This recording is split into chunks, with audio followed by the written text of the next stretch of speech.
And we are live. Okay, awesome.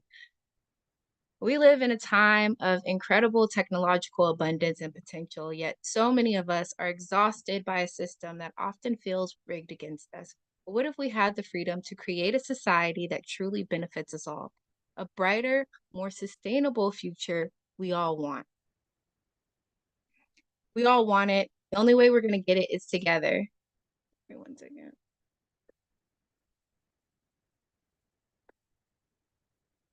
A brighter, more sustainable future. We all want it, and the only way we're going to get it is together. So, welcome to Connection, a talk show where we bring together experts, community members, leaders, and innovators to discuss and co create solutions for a better world.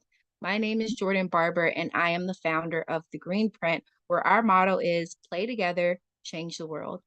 At The Green Print, our mission is to empower people to transform their environments into sustainable, dignity valuing, and innovative communities that achieve those UN Sustainable Development Goals. We believe that by working together, we can create neighborhoods where everyone has access to housing, food, healthcare, education, and the time and freedom to pursue their happiness. Essentially, our model focuses on co creating communities that provide wealth for all.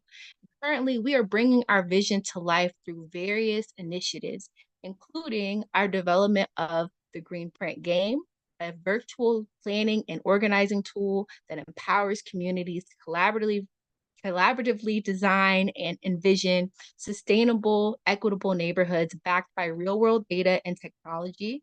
The Green Print game will allow communities to see the impact of their planning decisions in real time while taking ownership of the choices and solutions made. Next, we have our educational programs where we teach students to design and code games that highlight solutions to world problems. And finally, our documentary work in Georgetown, South Carolina, where I got to connect with local community members, uncovering the past, presenting present problems, and highlighting their dreams for a better future. Through this work, I learned so much about my own history, being from the West End of Georgetown, a once bustling community of over 60 Black owned businesses destroyed by the city's rezoning of the neighborhoods completely residential, wiping out those businesses and the living hyper local economy with it. I learned that by stroke of genius, my grandparents kept their lot neighborhood commercial, really leaving an opportunity to grow this living economy again.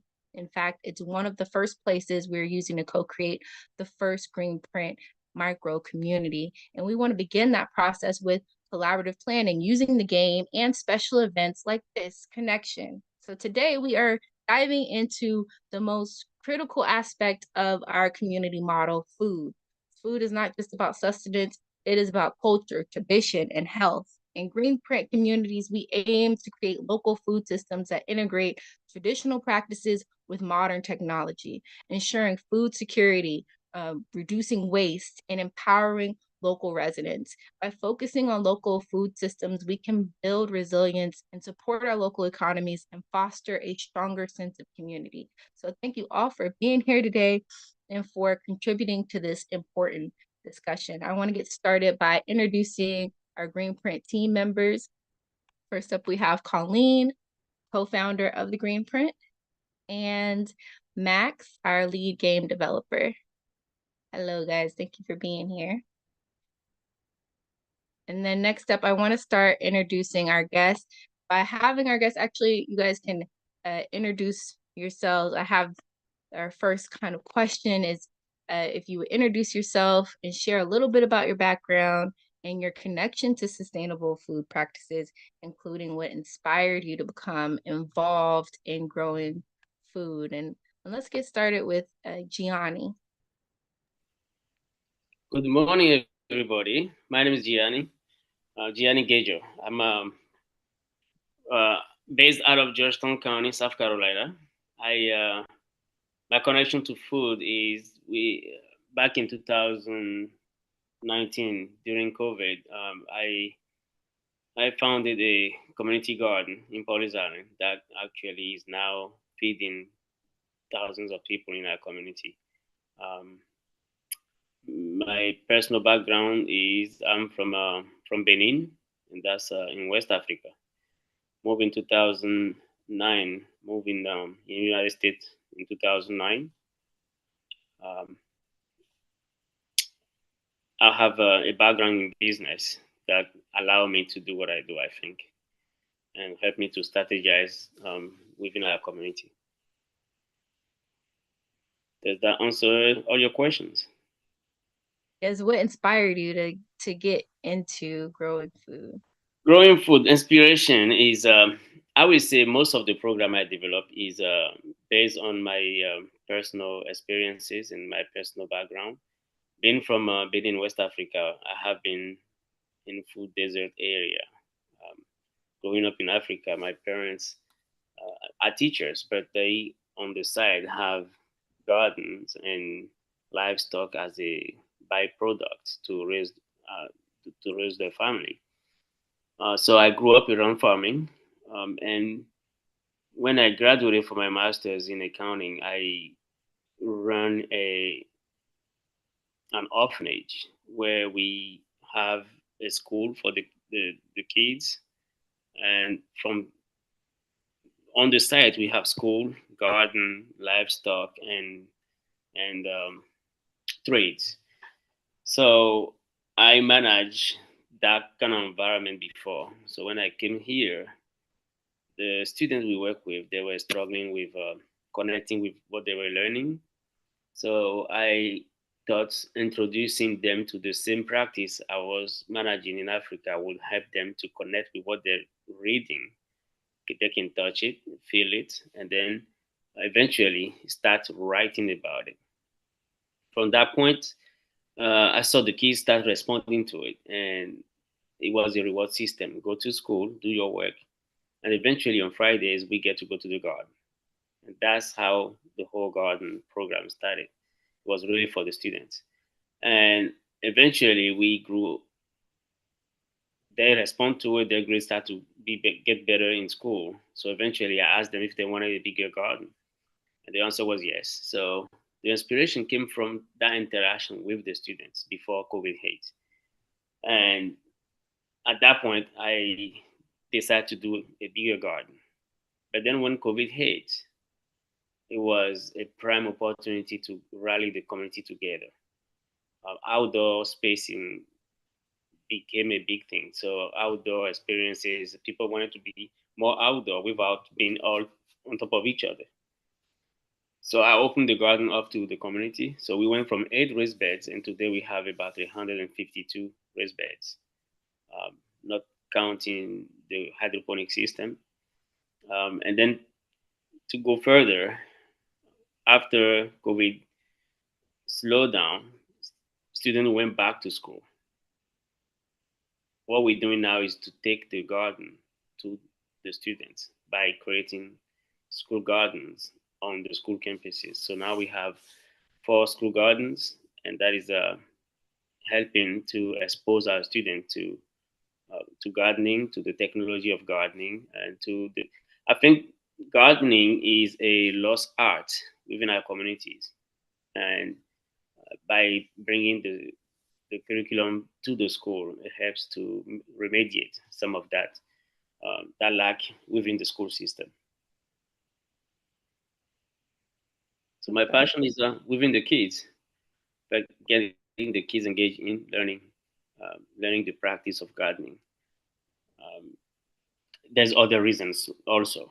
The health aspect is a different. If you let me, I will be speaking forever. So let's start there, and then we will see how we bridge the rest in there. Yes, gardening is a lost art. I love that. All right, so Dr. Beecher, please introduce yourself, your background, and what inspired you to get into growing food. All right. So my name's Lance Beecher. I'm at Clemson University, so I'm part of the extension program, and so I reside up at the university in Clemson. I am the state coordinator for aquaponics and hydroponics.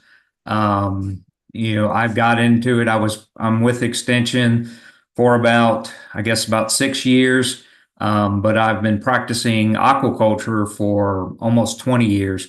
So and what kind of got me into it, into growing food along with aquaculture is the fact that most of the time we were growing fish, and the byproducts of the system we would just kind of let go down the drain. And so once I got to Clemson, realizing that it's pretty valuable, we call it sludge coming out of the system, but it had a lot of nutrients in it. And so we are looking at trying to conserve water and things like that. So we took that effluent from the aquaculture system and brought it into sort of a process to clean up the water a little bit. And now we're growing pretty much vegetables off of it. So I got into it, like I said, for those reasons. And actually, we were doing a saltwater system on campus, and so we couldn't get rid of that effluent at all. So we had an extensive cleaning process for that water to keep recirculating it. So other than that, like I said, I work with Extension. I've really enjoyed being part of the aquaponics program. I do have a greenhouse on campus that is filled with both hydroponic systems and aquaponic systems. And I enjoy the fact that I attract a lot of schools, and then just groups that want to come in and look at a system. And so, I have that available for people to come in and either want to know how to get into it and design a system, or thinking about getting into it. So the logistics of that is pretty not really intensive, but it has some responsibility behind it. But we try to assure the people that are interested that it's not too bad once you get the systems running. So other than that, I didn't come from a farming background. And so, like I said, the aquaculture field brought me into the aquaponics program. So other than that, I'm just, like I said, at the university. We are looking at, especially for possibly the coastal areas, we have, Clemson has received a grant to work on brackish water growing or hydroponic growing of vegetables.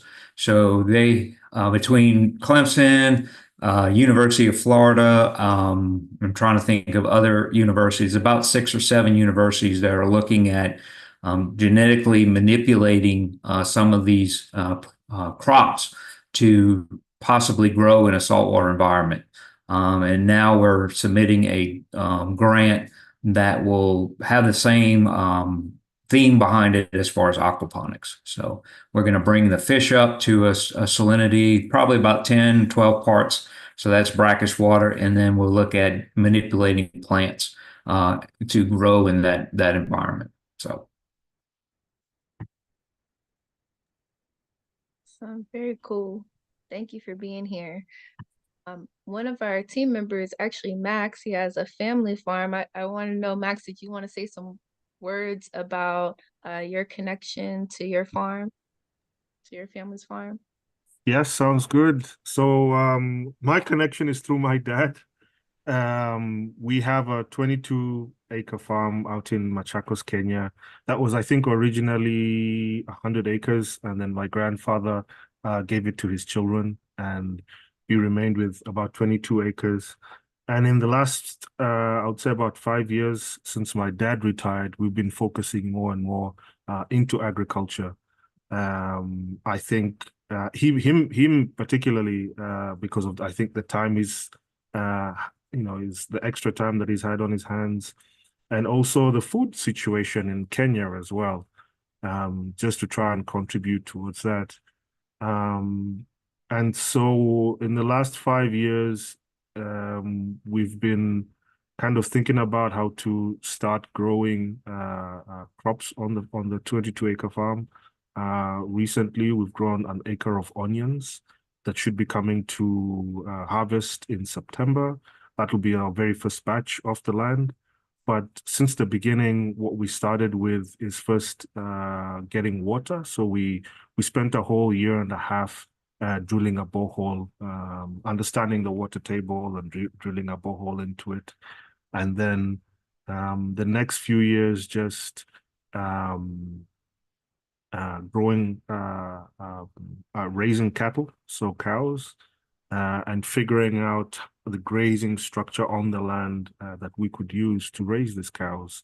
And I think now we have about 40 cows on the farm that are on rotation on the farm. And then after that, we moved on to bees.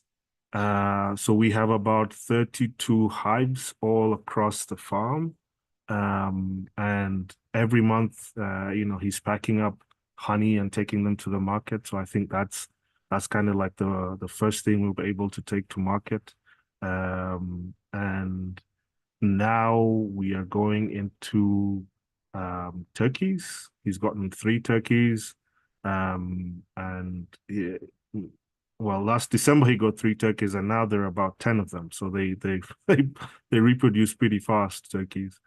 And so, yeah, that's kind of like what we've been doing, and I've been helping him kind of design the ecosystem around the farm. So, making sure like the manure from the cows goes into the crops, and we have a kind of like circular economy within the farm. And so, having the cow manure was kind of like the first step. And there's a few fruits that are coming up within the farm, like passion. We have pawpaw as well. We have a few dragon fruits as well. But mainly what we want to do is use most of the land for commercial onion farming. Onion is pretty high priced in Kenya, yet we have a lot of land that's able to support the growth of onions. So we want to kind of just focus on this kind of commercial vegetables like onions and ginger and peppers as well. But we also want to kind of figure out what kind of ecosystem within the 22 acre land that we can design that can be sustainable. Yeah. Very cool. Thank you. Thank you, Max, for sharing. We also, speaking of dads, I have my dad on the call. Did you want to briefly introduce yourself, Dad? Or are you just here to listen today? No, I'm here. Dr. Beecher, Gianni, and Max, all of you, you're producing from either the land or the water, but here at Helping Hands, we distribute. So within the course of a year, we will distribute to over 1,300 households, which equates to about 3,400 people in that household. But here you can see we have our food pantry, and we distribute food Monday through Thursday from 9 to 12. And in addition to that, we can also store. We're fortunate, and I'll go back here to the warehouse, because we receive food through donations through our churches, individuals. Of course, Gianni and his group with the fresh vegetables. But here's our warehouse. One of the big additions we did was a walk-in cooler. So when I'm at the gardens and I go over to Gianni and I go and pick up on Monday or Wednesday or whenever he calls, or Kathy and Luann, I can come in here and store, and especially when Gianni's doing a major food distribution, he can come and store his fresh produce here, and he can pick it up for the day of distribution. So now I got into food insecurities about 5 years ago with Helping Hands. After I retired from politics and education, Helping Hands of Georgetown wanted me to come in as the executive director and deal with food insecurities, utilities. We help with that. We work with our young people in the high schools with career development. And then we also have a 3-day dental clinic. But food insecurity in Georgetown, as Gianni can tell you, we have deserts all over Georgetown County. And unfortunately, that shouldn't happen because we're a coastal town.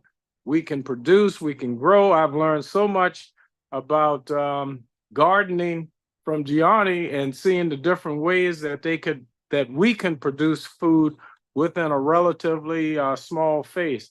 But I'm here as a distributor. So when you guys are out there producing, growing, and finding new ways to produce for the masses that we have within our cities, our small towns, I'm the guy, and our volunteers, we're the people that make sure it gets to the folks that are in need.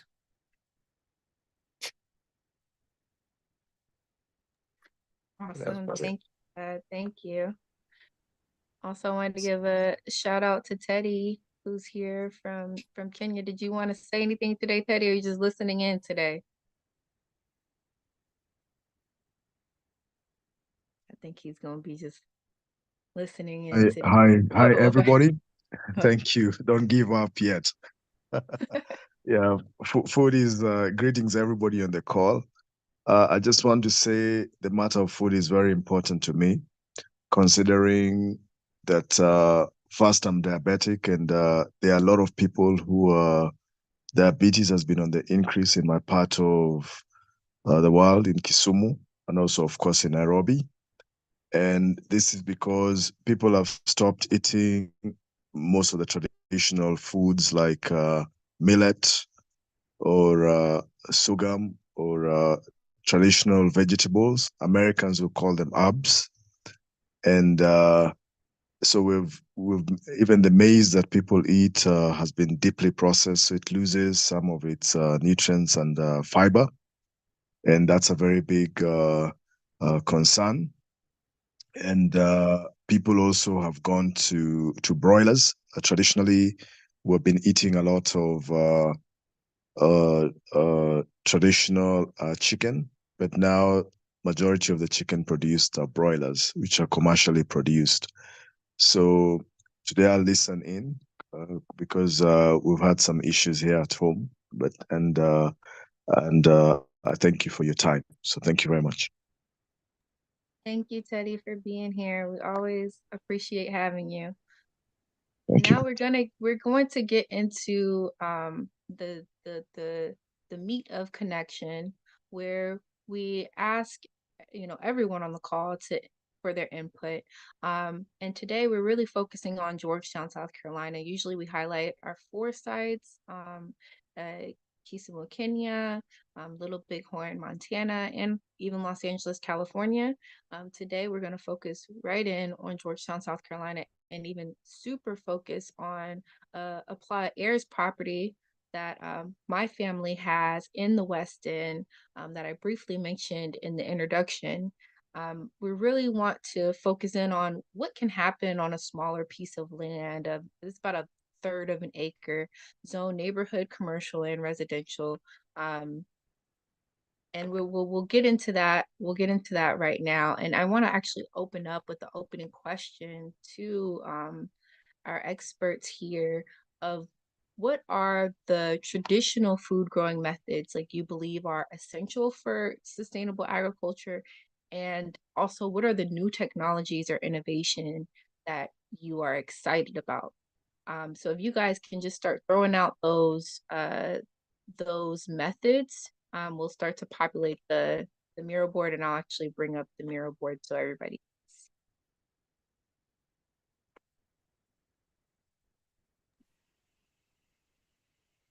Well, since you are in Georgetown, let me throw something in there. Personally, I think food sustainability is a topic that should be active or current all the time. Growing up in Africa, at some point, food became an issue in our country. to the point starvation was high, right? So based on that, when COVID hit here, I'm working with low-income communities. My instinct drew me back to those moments to say the low-income community will not necessarily have access to food if this COVID deal linger long time. So I'm over 2 acres of land. I'm using essentially 1 acre of that land. But the production we have there, we're using 4 techniques. We have the raised bed, we have the traditional open land growing system, we have a hydroponic system, and then now we are adding a component in a container growing system. Over the last almost 3 years now, just from the garden, we have produced over 23,000 pounds of food just from the raised bed and the traditional open garden area. And then we have in the hydroponic system more than 21,000 head kind of either lettuce or bok choy or Swiss chard that came out of that system that went to the community. My partnership with the community is great. Mr. Barber is one of our recipients. We have 15 partners within the community that help us to move that production into the community. So collaboration is really, really big in this platform where I can produce, but I don't have access to the mass to distribute. Helping Hand become our partner to help us to move that production in the community. So sustainability, growing on a small space is possible. We do a mass production because we have a high tunnel, a hoop house, where there's no break in between our production cycle and our new crop. So like right now we have okra that is seeding and growing. That will be at, let's say, 6 weeks old inside of the greenhouse.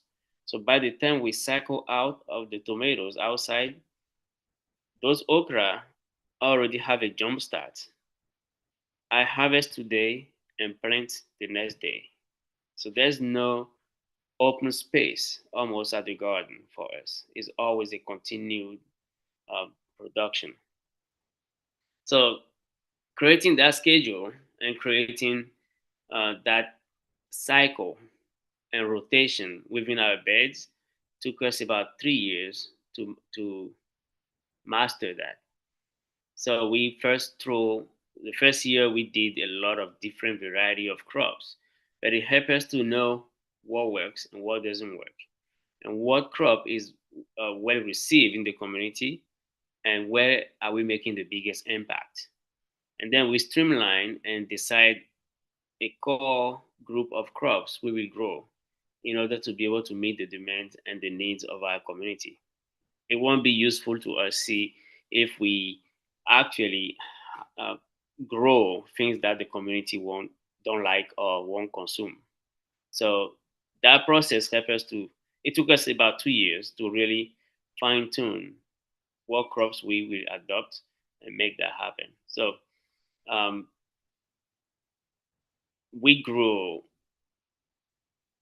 high, like one morning, 3 weeks ago, we harvested 600 pounds of food just in one morning. But that's what that process allows us to do. We focus on what is the mass consumption within our community. And we listen to our partner, right? Mr. Barber will give us a feedback on, oh, my people like collard green, they like the okra, they like such and such. And that helps us to fine tune our internal decision-making process on what crops to grow and what not. So it's possible to grow in a very small area, and it's possible to really make the most out of it without losing time in between the planting seasons. Our for example, the zucchini we went through 3 cycles of zucchini already this season, because when we plant that, we are not waiting to we watch the crops when they are at the peak of the production. We start a new cycle already inside of the greenhouse, and by the time that production starts to diminish, we have already a group of other new zucchini growing. So we never run out of a crop throughout the season. And while we're doing that, we are rotating also. So we have a very unique database data collection system that allow us to follow where we put stuff around on the property. I have a great, Miss Kathy is one of our great data person that help us to keep all that in one place. And that helps us to make decisions as we move through the garden. And that's our sustainability plan, right? So the platform is a teaching platform for most of the community garden practitioner throughout the community. This summer, we have groups from at least 7 states that came to learn from us at the garden. So it is a very unique platform, and I think sustainability is possible. The model we are trying to develop really is called America Grows a Row. America Grows a Row is a program out of New Jersey. They started just like us, but today they are over 425 acres. And the production is all donated to the community. And they now are serving all the way from New Jersey, West Virginia, a part of New York, all the way to Texas now. So they just start working with South Carolina, and they are now also in Texas. That is a big dream, but that's what we're looking forward to.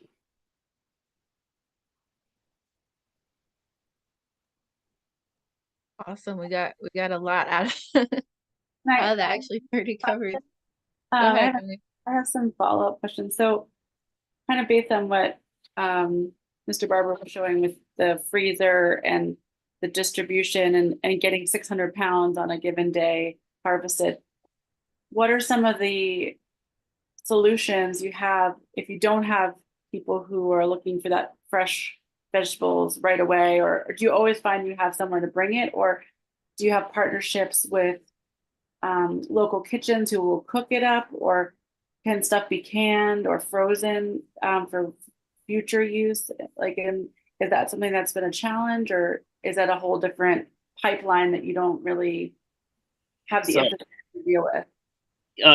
Yes, our partnership is also not just for the cold crop distribution, but is also with the soup kitchens and the churches that cook for the community. So Mr. Barber, they usually is on Wednesdays, but then when we have that extra volume, we call him and he comes in and put that in the refrigerator. But the soup kitchens also benefit from our program. So we don't do a individual distribution. So if I have somebody to come to the garden and say, hey, I need some help, I need some food, I will say, what is your zip code? And once they give me that zip code, I will say, okay, go to this church. They are cooking right now, or they will cook in a few hours. You can have a hot meal from there, or go to this place and you can get some of our crops. So I don't do a one-on-one distribution because the intensity of sharing that with the community, it will require different manpower that I don't really necessarily want to take on at the garden. What we do also is, yes, we are struggling with the component of holding the harvest before we move that to the community. Like Mr. Barber shared, when I have a big distribution, what I do is transfer the crops into his refrigerator. Again, collaboration is the key in this program. and then the next day we take it out and move it out. That is done specially through one program called Food Share. Food Share is almost like a CSA package where we partner with DSS to reach out to the low-income community in eating healthy. So with that program, we are estimating now that within 3 years, we are distributing 175,000 pounds of food to the community. But a part of that is bring a truckload every 2 weeks in the community, repackage that, and distribute that to the community. But it's engaging the low-income community, allowing them to buy a box of food for $5 using the SNAP card or EBT card, and that allowed them to have access to fresh crops and fresh produce. That's how and then we don't harvest until we know, unless if we know it's going to be picked up by a location. So our harvest is immediate and move into the community the same day almost. And once they pick it up from us, they just take care of it until they move that to the community. So we don't have a holding space for our crops yet. We are working on purchasing where we have the garden. So eventually we will create that holding space there. But right now we just make a phone call before we harvest, and we know somebody's coming to pick up, and then we harvest and move that to the community. I have a follow-up question. So on that 2 acres, how many pounds of food are you producing like per week, roughly? It depends, right? When the season is right.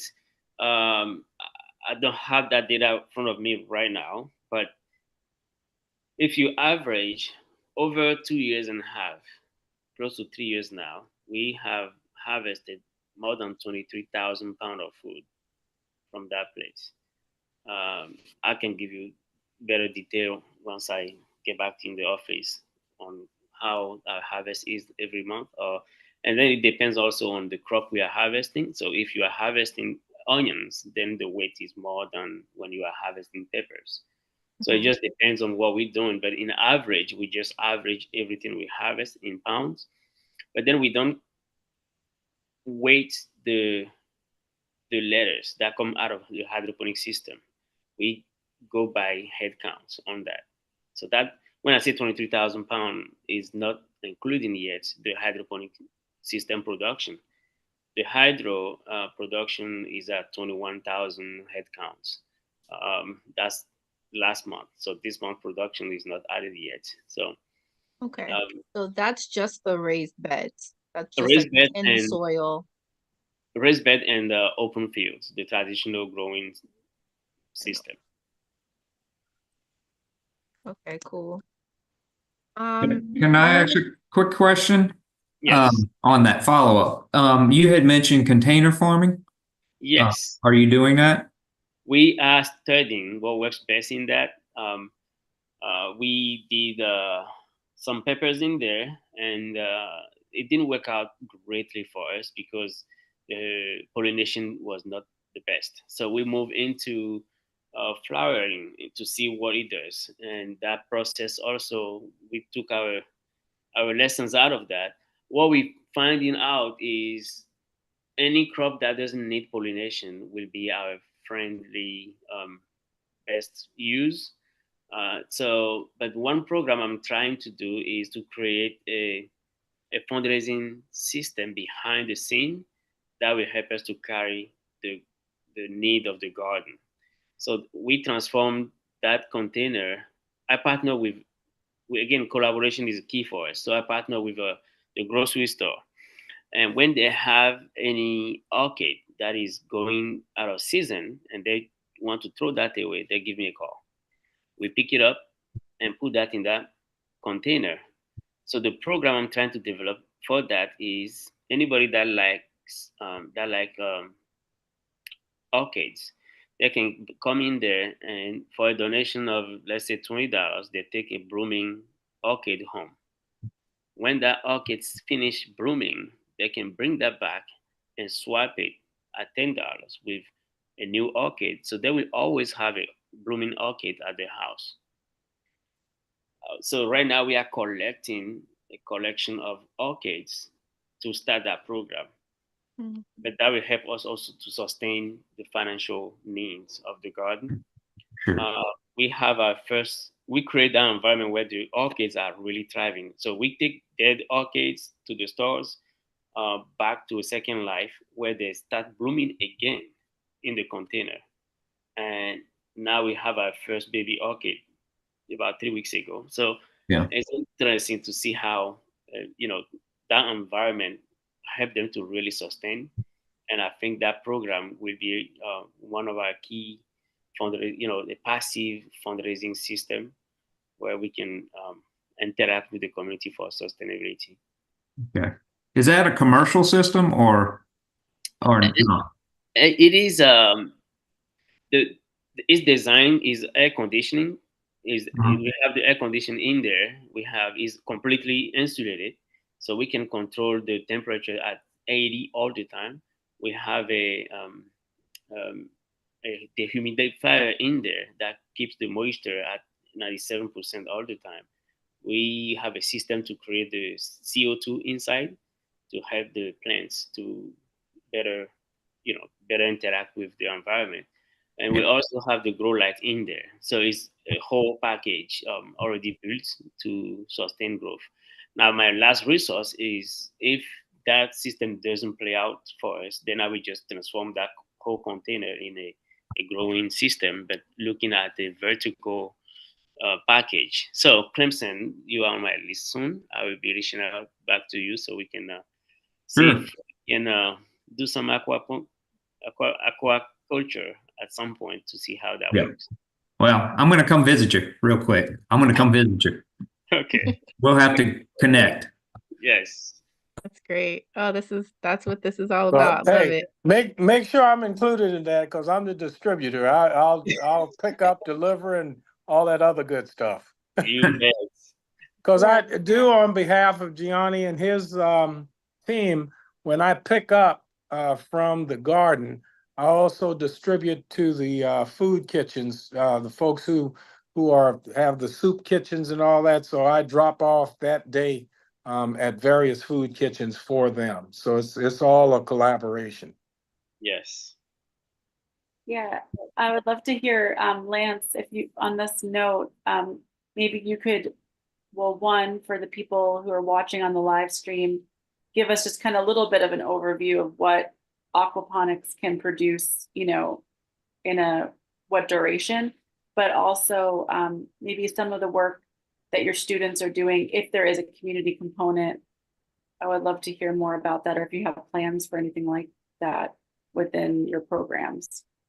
Sure. Yeah, and I kind of enjoy the fact that when people come to me with a limited amount of land, and so the nice thing about it that we kind of praise aquaponics and hydroponics is the fact of producing a lot of produce on a limited amount of space. So I get a lot of questions in this sort of scenario where we don't have a lot of land, but we want to produce, an ample amount of food and then possibly start a business of selling food.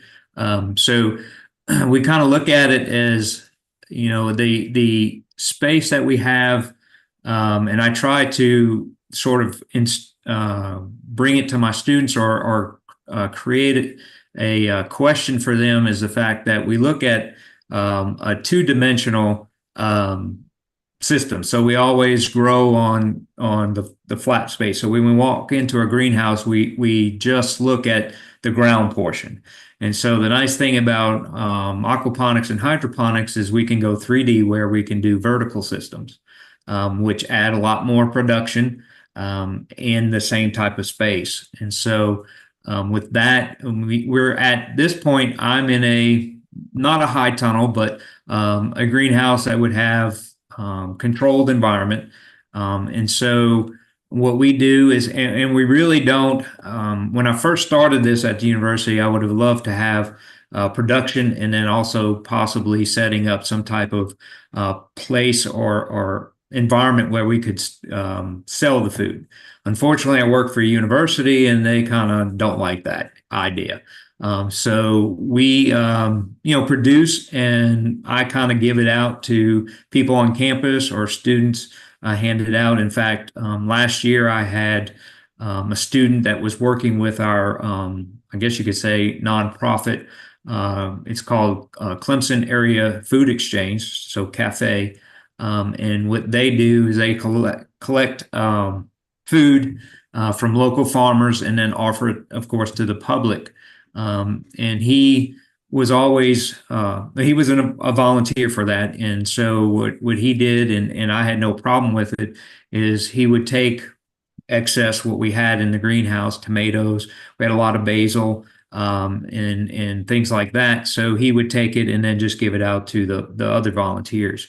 And they seemed to always like what he brought. It was, I don't want to say that we sort of produced a higher end product. I always stipulate that too when we're growing in the greenhouse. We are in control of those plants. So we have limited pest problems, limited, I guess you could say, external problems that when we're growing food.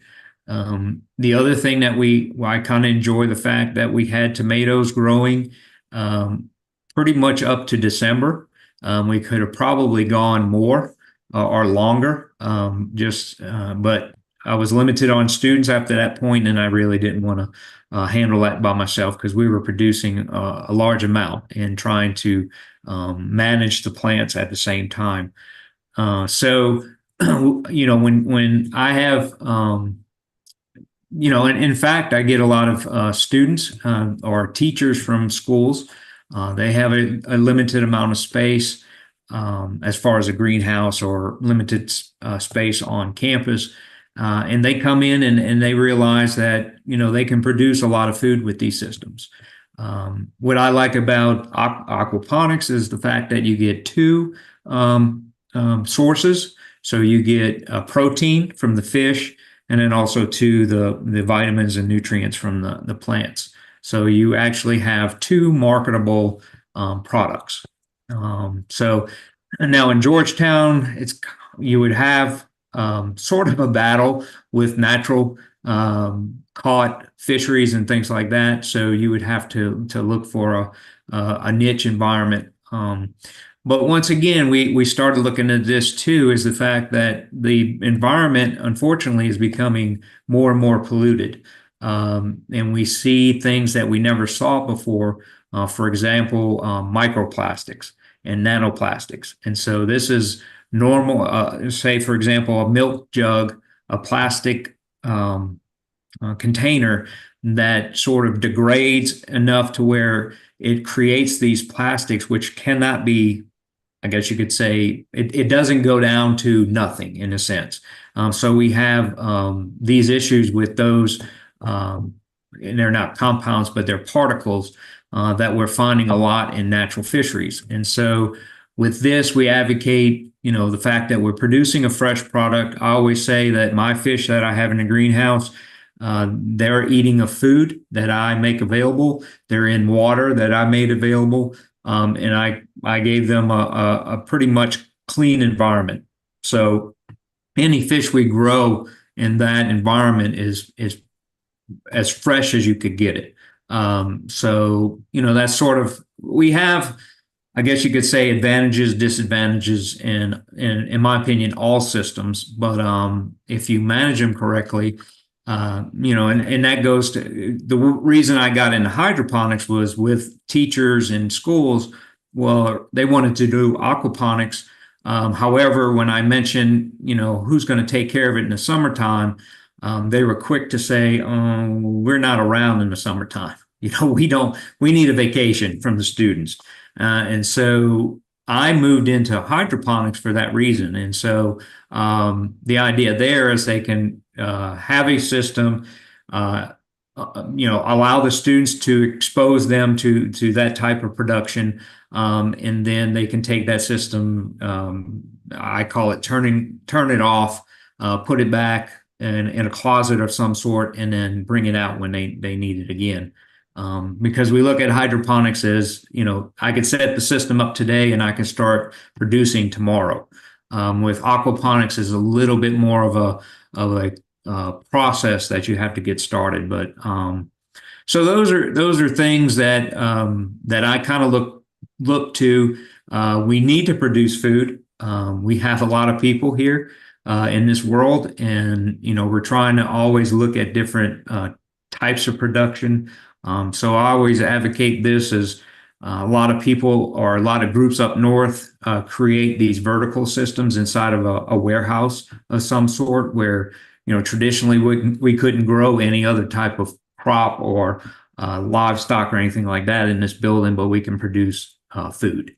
And so, but also too, when we talk about marketing and collaboration and things is, always, students or the public want to come in and they feel as though this is a easy, effective way to produce food. But I always ask them, who or where is your market? And they don't have that answer. And so I can easily say, hey, I can teach you how to grow food, but if you don't have a market, you're going to be eating a lot of lettuce. So yeah, that is important. So, my idea with that is the fact that I tell people start small, find a market, and after you find that market, produce what they want for that market. And so, I've had some examples such as basil, or starting out with lettuce in a system. They get a chef in there or a restaurant that loves their product, but they say, well, we want basil. And so convert a few rows over to basil production. And they might come in and want another product. And so, and I've seen some people work that process and become pretty successful. But also too, I'm kind of intrigued as far as the food hubs or the soup kitchens or anything like that, because a lot of what I deal with or what I see is that they don't really, or we have one here in Clemson, and they can't handle fresh produce. And so that's a limitation. They'll take any other type of food, but when it comes to fresh produce, their fear is they can't get rid of it. They won't have people coming in looking for that. So that's once again an obstacle that we see, in this production. So. Can I piggyback on that? Sure. Sustainability is very key, and I think you mentioned that quickly there. One of my passion is also share with the kids. Mm-hmm. I can buy a pack of 1,000 seeds for $10. Mm-hmm. And with my hydroponic system, that $10, you go to the store today, a head of lettuce is $3-4. So now I'm transforming my $10 in 3,000, close to 4,000. Yeah. Now my hope is take one child that is not necessarily going to college, but that can be inspired on creating a system like that. Every 6 weeks, Mm-hmm. I move around lettuce every 6 weeks, from seed to harvest every 6 weeks. If a child that is not necessarily going to college pick up that kind of trade, they can actually become a entrepreneur that can sustain their living based on just that. And that's one thing I try to encourage our students to look into. And that's why going to the schools now and taking these gardens to the schools is very exciting for me, because I get to have the right target population to talk to and say, hey, have you thought about this? Right? And also the marketing that comes along with it. Back in Africa, one thing I did is I have a financial background, right? So working at the orphanage, our goal was not just to work with the kids and get them back in society, but is to sustain them. But at the meantime, sustain the parents while we have them. So one of my duty was to teach the farmers how to market the crops and we grew tilapia in the natural environment, with the stream of water that we deviate to create a pond to grow tilapia and catfish to control the how many species we have in that environment. So my goal was teaching them how to market their crops to the community. So there's a big science that come along with gardening, and eventually my dream is to be able to expose the students and the community to those specific skills that helps the community to grow. We partner. Our crops are very green. The beach sand is, our soils are very sandy. So when we first start, it's sand everywhere. That's why I like the raised beds, because when I put some compost in there, I know where my money is, and I can reuse that all the time. But we partner also with the community, the restaurants in the community, and we create our own compost. So we have a group of team that brings in the crops from the leftover from the restaurant. I have a different team that brings in leaves. Is with the landscapers, we get some leaves, and I have a different team that comes in to layer and create the compost. And then we have a different group that comes in and use the compost to create the beds and create create the whole growing package.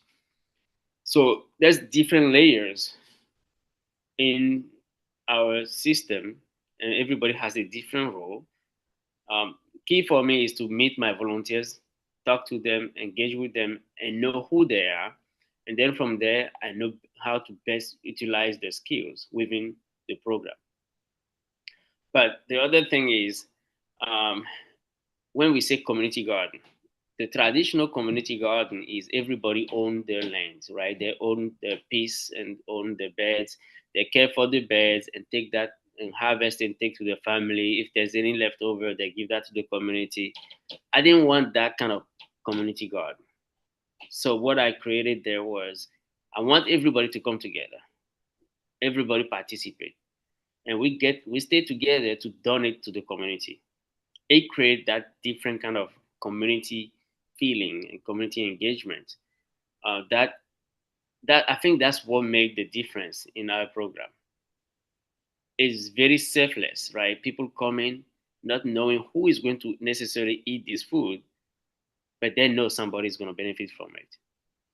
And they come in, they come together. It's very joyful to be on that platform. If you come there, you don't smile, it's hard. Or maybe I'm not there, because when I'm there, I have to make everybody smile and everybody laugh. But it's very a congregation that we created there. And I think that made the difference in the outcome of our garden. So I tell people usually, anybody can go farming anytime. But if you want to create a community garden, you need to define and determine who is your community. Is the community ready for this kind of program? Are they willing to support that program? I did those assessments before I really open it up and make it big to the community. And it was very strategic. And I have to say, COVID was bad in a lot of senses, but in our case, COVID was a blessing, because people wanted that outdoor experience. And when we open it up, it picks up. The garden is not just for food, it's also for to prevent isolation. So a lot of my volunteers come out just to socialize and see other people.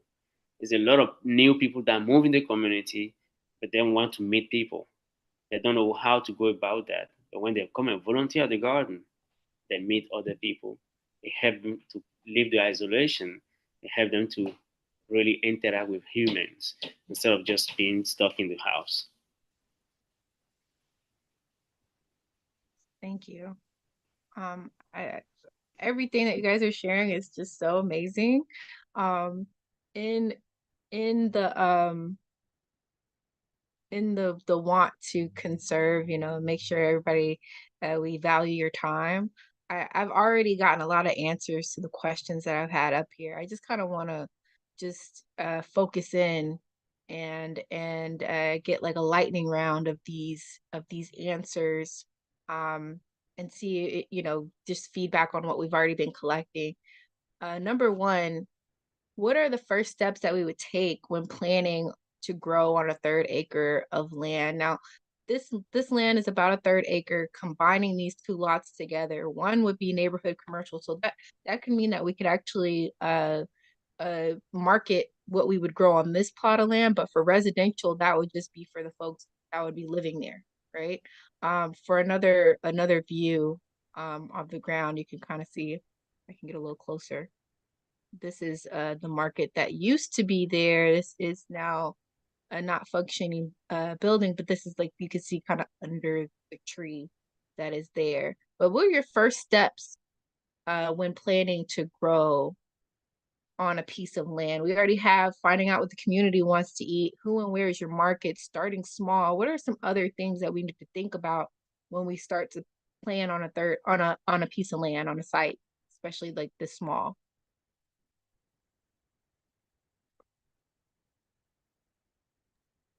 I would say, real quick, just the fact that you maximize, what you can grow, and then also to sort of have a variety of ideas that would fit your specific needs and things like that. So my thing is if you have space, let's utilize it as much as possible.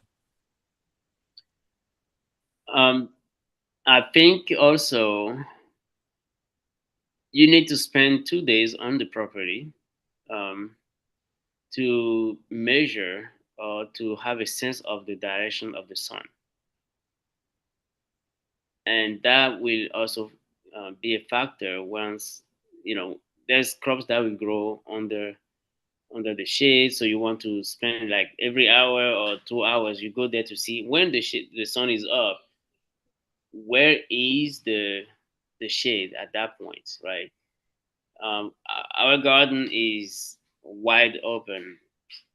Sun hit us all the time. But there's some crops where we have the tree lines. There's some crops we grow there, and it's very strategic for us because those don't necessarily need the whole, sun beat. So there's a little bit of science behind it. So I would say, it's in Georgetown. That's already a plus.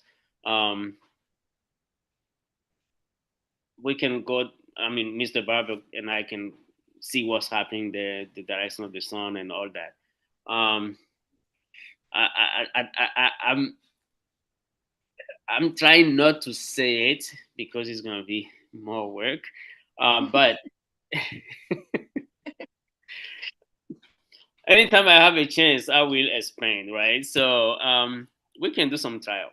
I have some ideas. And since you are local in Georgetown, and Mr. Barber is my good neighbor, so I might put him to work soon.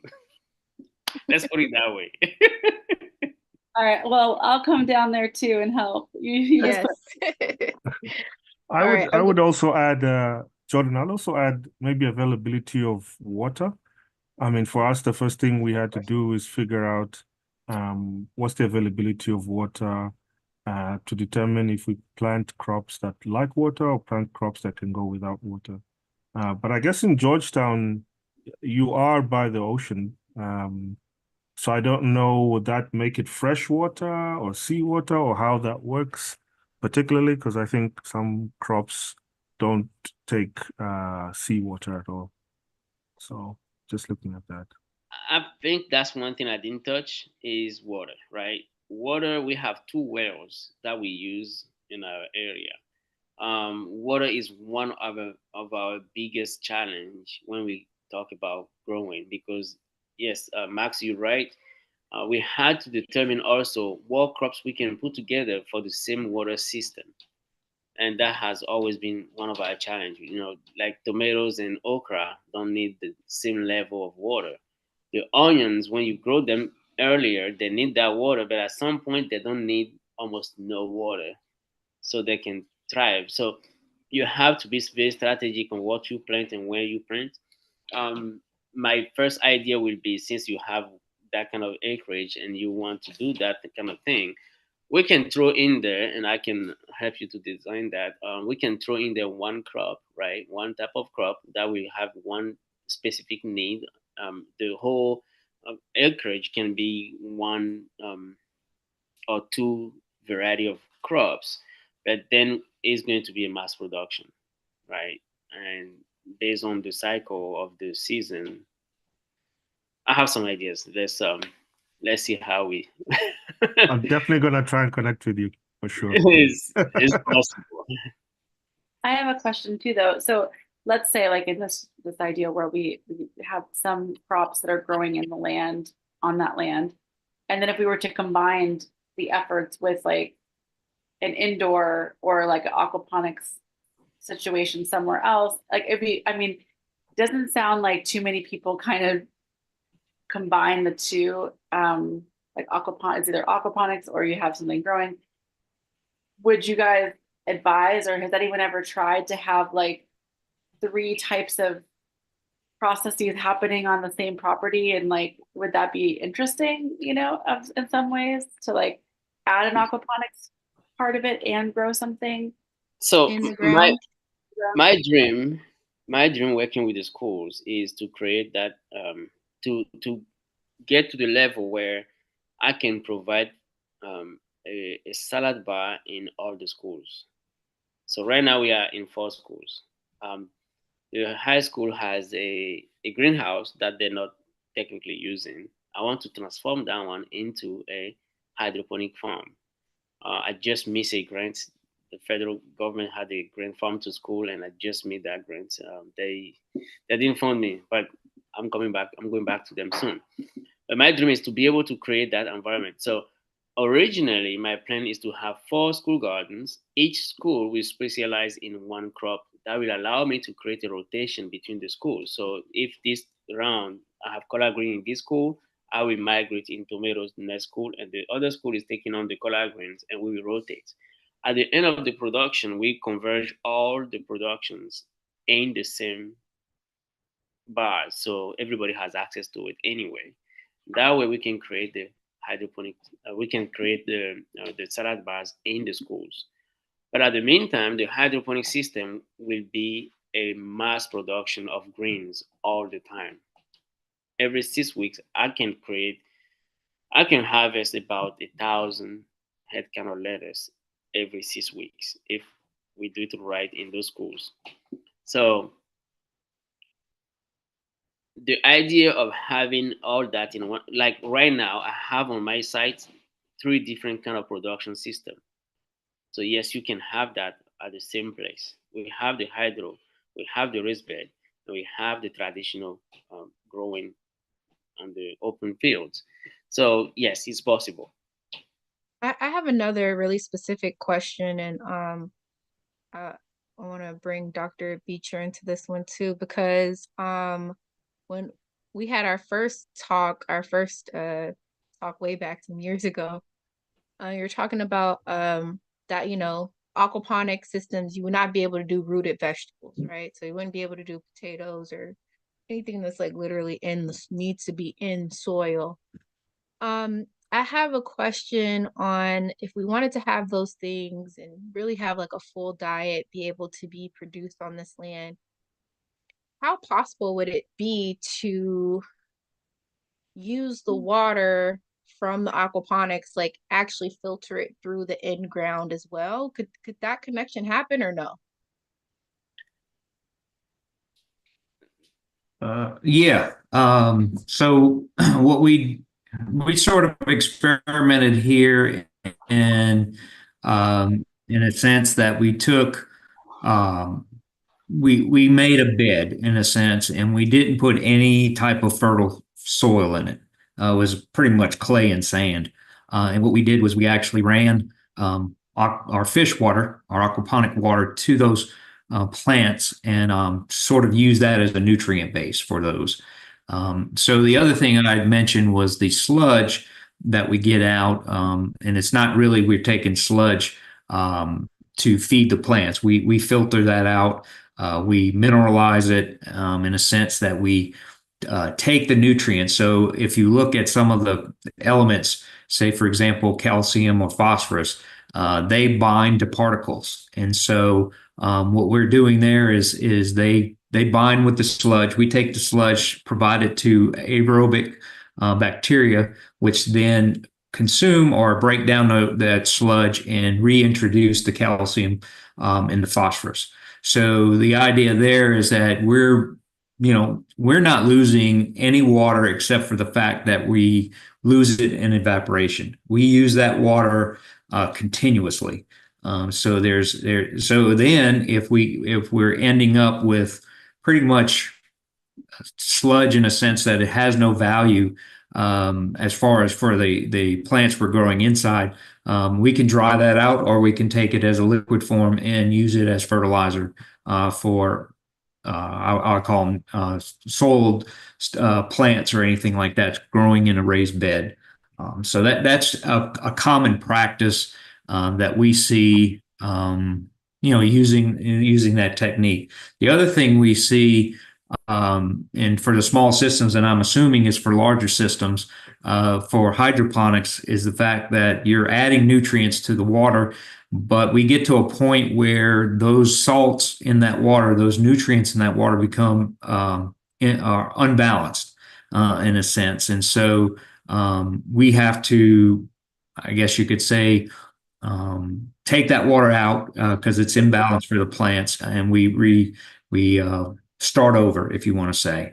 And we see that a lot with and the reason we looked at that was the fact that our tomatoes showed distinct characteristics of imbalanced salts or nutrients in that water. So we quickly, I guess you could say, emptied that water, put new water in, put new nutrients or fertilizer in there, and had no problem. The plants actually perked up and started producing more fruit. So there are some nice things, and you see this a lot on the West Coast because there are water issues.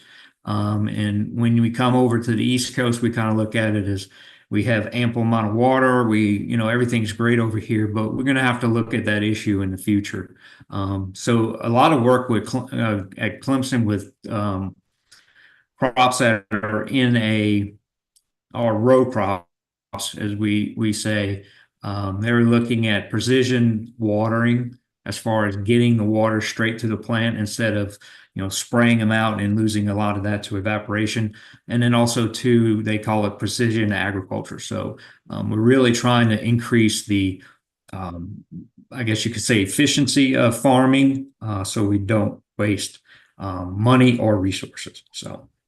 So yeah, I'm sorry for that long explanation, but yes, we can use effluent from aquaponic systems to definitely grow anything in a raised bed or things. So if you want to talk about limitations, that's the limitations as far as potatoes, carrots.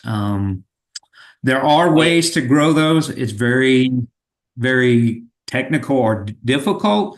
You really have to design a system that works very efficiently as far as providing nutrients, but then also to not submerging the either tomato, carrot, or anything like that. So, and I can say we just went through that process. My hydroponic system, we have been using that for 2 years, and about 3 months ago, we end up in an infestation, so we had to shut down the whole system, pump all the water out, but we didn't lose any of it because it went right onto the crop outside. So we use it to fertilize all the crops, everything outside in the raised beds and the natural open fields. So it was no waste in between, but we had to stop the whole process, clean up the whole hydro system, and then restart over. I love it. So like in theory, these techniques, whether it be raised bed, open field, aquaponic or hydroponic, they could all be connected. They complement each other, yes. Okay, cool. So yeah, we are coming upon that hour and a half mark. I do have I would love to bring you guys back for like a part 2, because this is just so, I have so many more questions, and I'm just so intrigued. But I want to wrap it up with a couple really quickly. How many people could we possibly feed on a 3rd acre of land?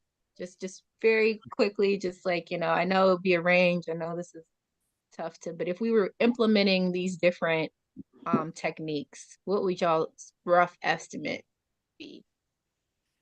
Okay, I can tell you on 1 acre, we produce in about 2 years, close to 3 years now, 23,000 pounds of food.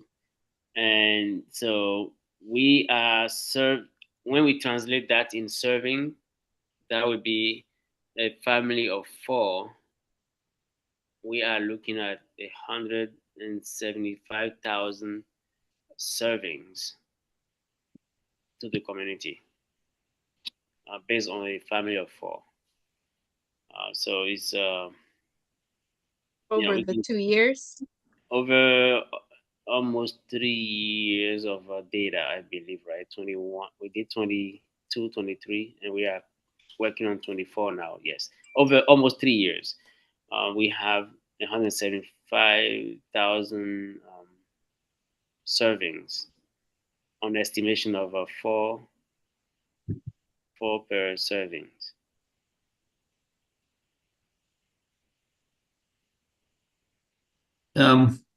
Real quick on my end is that we normally tell people, what you can produce on an acre of land with hydroponics or aquaponics, you can do it in about a 1/4 acre. So that's the neat thing I like about small area challenges in a sense. Mhm. And how much food? I mean, how many people do you think you could? Haven't figured out those numbers yet, but I think it just comes down to what you're producing. So and like I said, that's why I was interested in the container farm, because that is a very interesting topic, and now presently, and then also too in the future, is that container, if designed correctly, can produce, I think it's like 30,000 heads of lettuce, in 6 weeks or something like that. So it's a pretty intensive system. Unfortunately, with commercial units, that's why I was asking, either commercial or I don't want to call it homemade, but non-commercial systems, is that it comes down to, and I've had students trying to create this for a couple years, and looking at a commercial unit and how we can use it as or we can build something that's a lot cheaper. Unfortunately, commercial units run between $100,000 and $125,000. Now production is really high in them, but I'm kind of, I watch my money, and so for something like that being that expensive, it's kind of hard to imagine running some. I mean, it does, like I said, wonderful production, but for the cost, I don't think so. So that's why I was very interested in the Gianni, on your system or your container. So that's one of the main things I'd like to come visit you to see. We have been fortunate. That was a donation. I wouldn't go out and buy it. So that was a donation. We are a nonprofit. So a connection of ours just called and say, hey, we have this container we are not using, and we wanted to see if we can donate that to your program. And we were very fortunate to be the one. Yeah. Well, I definitely want to come see that. Okay. And I know the guy that did it too. So okay, good. Well, we always love that these connections can be made. I will send you each other's contact information. We just want to close out on anything that guests that you want to promote or share that you have going on, and anything that you got from this event. Anything that you would like to reflect on and just shout out about this time we spent together. Whoever wants to start. It's always refreshing to talk about something you do. I think that's the main part for me. Is it make you think about it again, right? So it makes you think about what's the next step, what's what are you doing, and it's refreshing to be able to just share that with like-minded people that are thinking in the same direction. And then we have connections. So we have a lot of similarities, and actually, I have a hydroponic system in Greenville. Okay. Yes, I work with a nonprofit, Ceteria. A friend of mine runs Ceteria. Okay. He works with ex-offenders, and he's trying to cater them. So I help him to establish, and I'm due to go check on that system in about 3 weeks. So I will be in your area. Okay. Yep. And Mr. Barber, I just found out that you have a three-quarters acre that is seed there that we're not using yet. So while we're waiting, I'm ready for you. While we're waiting, we can put that to production. Yeah. So, and real quick for me, I mean, we kind of look at it on the university system as far as, you know, and it kind of, it doesn't stress me in a sense, or I feel, I guess concerned in a sense that we do a lot of things at the university are that are kind of like really way out there. In fact, when I started doing aquaponics, they thought I was crazy.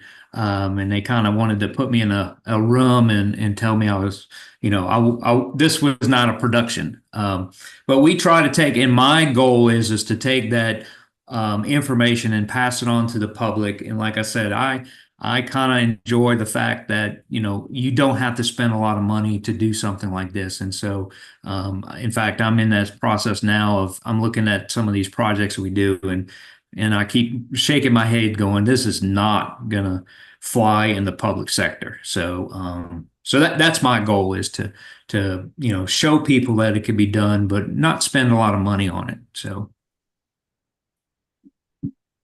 I think if I can jump in, I wanted to say that, you know, a lot of the work that Jordan and I are doing is really about creating to platform the work that you're doing. You know, so not only do we have, you know, the vision to actually implement this in Georgetown and create a living example of the learning that we're getting and showing that it can be done, and that can be replicated for other people on especially smaller plots of land, but also, you know, in a global sense, people being able to log into our app and be able to find this work and find, you know, being able to have people come to Georgetown and know where to go or who to reach out to. So when we say connection, that's really what we feel like we're really good at, as well as, you know, wanting to ourselves be students and go through this process. And so we really appreciate your time and coming out and giving us your insights and your experiences, but we hope also to kind of filter back and platform your work continually to other people so that they know what's going on. I also wanted to just two things that kind of course come up is, you know, how much work both of you are able to do, like you said, with maybe limited resources or smaller pieces of land, and obviously the irony of how much land exists in Georgetown, you know, that's fertile, like plantation land and other land that's out there that, my goodness, if you were given the keys to be able to take over a bigger piece of land, you know, what things could we do for the community? So obviously that those things come up in your mind and thinking of, you know, how much land is out there and what's feasible. I just lastly wanted to mention, so my prior work, besides working with youth, and, you know, San Diego, New York City, and Los Angeles, I love what both of you are doing, educating young people and empowering them. My previous project to this project was a VR project showing people about how diabetes, type 1 and type 2, affect the pancreatic beta cell. And so I just thought it was a fun kind of, you know, our body is an ecosystem, and inside of each of our cells is as complex as the city of Los Angeles, you know, with inhabitants and machinery. And so just sort of an interesting thing to leave you with. It's just, you know, it is this full cycle, like what we put into our bodies, and, you know, having this fresh food, it affects everyone, where no one is immune from, you know, the processes of our own survival and bodies. And so I think if people can kind of really recognize how important the work you're doing is and get back into this kind of mindset of growing fresh food, I think that they have to also understand how it truly impacts them, both on a social level, but also on a physical level. It's, you know, it's really deep, and it's, you know, we can't run away from that. Like we're all kind of processing food, and it's a delicate ecosystem, it's a delicate machinery, and we can't beat that, you know. So I think hopefully we could be educating people on all different levels about their health and how these things can eventually, you know, help them and future generations stay healthy. So something I'm passionate about as well. But it's great meeting you all, and I hope I can be helpful to the work that you guys are doing in Georgetown and in South Carolina, and come visit someday. Awesome. Awesome. Anybody else want to share before we close out today? Yeah, I would just like to add, it's been great. I've been taking notes, and I'm gonna share with my dad after this. I remember when we started, it was so difficult because we were stumbling in the dark. We were like looking at the climate, we're looking at the water, we're thinking about what would the market like. And so, you know, discussions like this are super helpful because it helps us discuss the challenges that we're having. And, you know, for us not to think that we're alone or try to build a farm in isolation kind of thing, that now we can connect to people that have years more experience in this. So I'd really like to connect with you after, Gianni, and just see what kind of ideas we can exchange around the farm that we're doing. And so just this connection and then this discussion has been amazing. Thank you. Awesome. Right. Anyone else? Well, great. I am always blown away by these conversations that we have. They always go better than I even could imagine or expect. Thank you all for showing up and giving some time on your very free Sunday to connect with us. I want to thank all of you for joining us today. And I actually want to thank everybody who is even watching right now. And I want to tell them, you know, where to go to further support the Greenprint work. So if you are inspired and you want to contribute to the work that Greenprint is doing, please visit createthegreenprint.com. You can donate, volunteer, and find out about upcoming events, which we actually have a fall fundraiser coming up in Los Angeles on September 21st, a Saturday. It's going to be a disco arcade, tons of fun. Come through. So thank you all so much. And remember, connection is the cure. Thank you. Thank you, guys. Thank you. Thank you, Thank guys. you. Thank you. Bye-bye. Bye, everybody. Bye. Bye-bye. Bye, Teddy. Thank you.